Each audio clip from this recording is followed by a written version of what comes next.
minsan sa buhay natin dumadating ang mga pagsubok na tila hindi natin kayang harapin, ngunit huwag kang mawalan ng pag-asa sapagkat sa bawat pagsubok ay mayroong liwanag na naghihintay.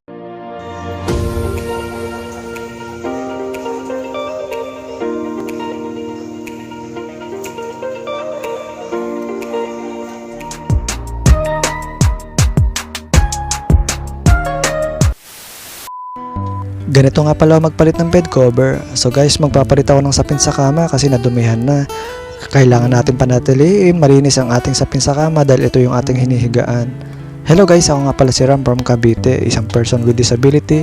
Nagsimula yung aking kapansanan noong year 2010 nung ako ay natamaan ng ligaw na bala sa likuran at ikinadamage ng aking spinal cord. So yung bala nasa loob pa rin ng aking katawan hanggang ngayon, nakatusok sa aking baga. Pero agimat na lang to, hehehe. At guys, positibo lang sa buhay. Kahit ganito yung sitwasyon, laban lang. Habang may buhay, may pag-asa. Hanggat may kamay na naigagalaw, laban lang para sa pamilya. So guys, today's video, panoorin nyo ako kung paano ako magpalit ng bed cover. So kailangan malinis yung ating higaan kasi ito yung ating hinihigaan. So guys, panoorin nyo ako kung paano ako maglagay ng bed cover sa aking higaan.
At so ayun guys, napalitan na yung aking bed cover, napalitan ko na yung sapin ng kama.